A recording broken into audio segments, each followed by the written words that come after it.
All right, music fans, welcome back. Harmless Dave here talking real music in real time for a few real people just like you and just like me. All right, so another one of those albums that they don't want you listening to, and man, is this a great album from start to finish.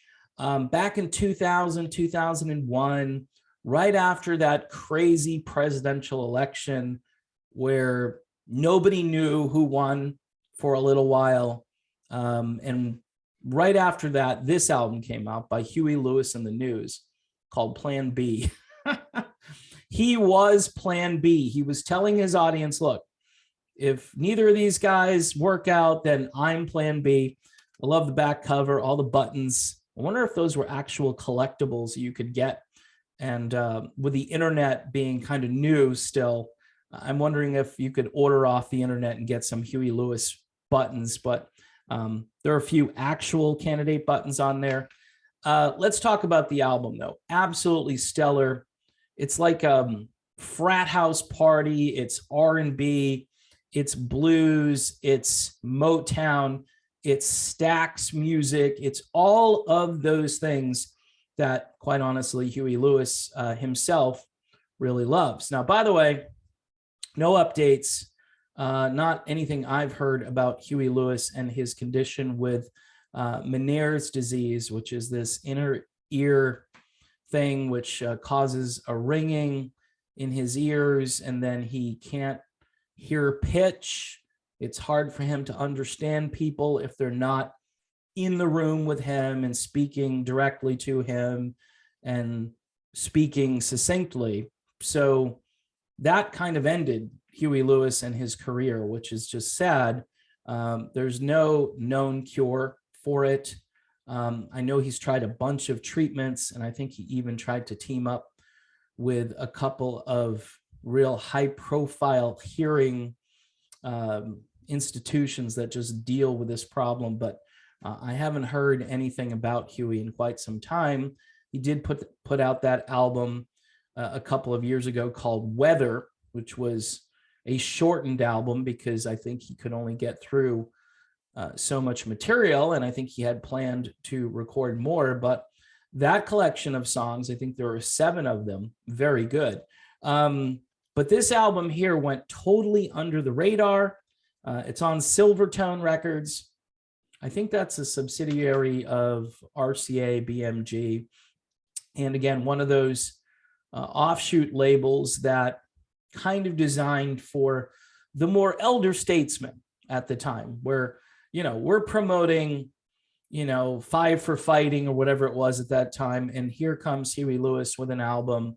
And it did get a little bit of airplay. A lot of the other albums I talk about showed up on the scene and just vanished. It didn't get any radio airplay whatsoever. This one did manage to get on adult contemporary radio.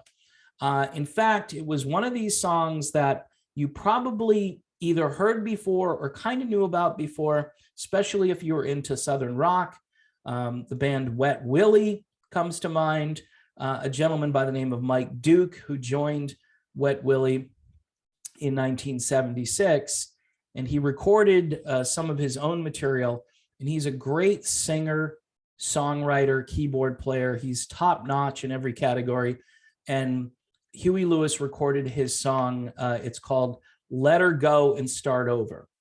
And it's got this instantly recognizable hook. AC Radio was playing it for a little while. And at the time, I remember thinking, hey, maybe a new decade, maybe they're going to start playing real music again. Of course, the song did only marginally well. They love playing that Huey Lewis, Gwyneth Paltrow song, the cover of Cruisin' by Smokey Robinson. They just play it, and they're still playing it even today. And it's a good cover. It's a good song, but I prefer this kind of material because of the production value. These guys are having a great time. Most of the rest of this album is written by the band. So they had amassed a good amount of material. I think 1994 might have been their last album prior. So they had like a 7-year hiatus And it shows because they really poured their heart and soul, pun intended, into this particular record. Mike Duke, the guy who wrote Let Her Go and Start Over, was also responsible for a song that Huey recorded early in his career called Hope You Love Me Like You Say You Do, which for Huey Lewis fans is another one of those great songs that didn't get the kind of airplay it deserved. I believe it might have been on the very first album. And that album was a little schizophrenic because Huey wanted to cater to some of the new wave stuff that was happening. But we're talking about a soul man here, folks. I mean, that's his bread and butter. That's his wheelhouse.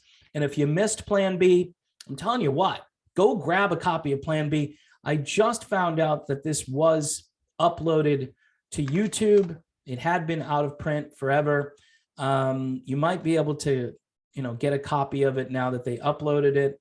I don't know if they're going to reissue or remaster it, but it is a phenomenal record and won't disappoint you. If you're a fan of this band, even if you're really not into Huey Lewis and the News, I mean, this is just feel-good music from start to finish. So definitely Plan B would have been the right Plan B if either of those two guys didn't work out. And in hindsight, one of them didn't really work out, and the other one probably would have been just as bad, if not worse.